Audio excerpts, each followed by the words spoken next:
there's no dry spot. Okay.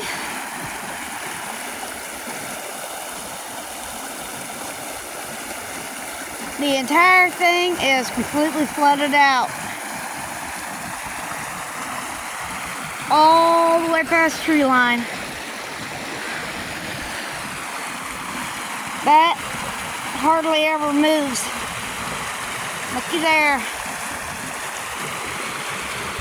And look at that.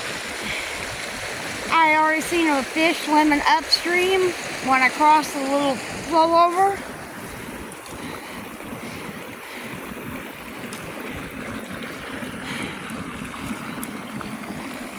All the way up there. Well, I guess we'll find out what the fishing's like today.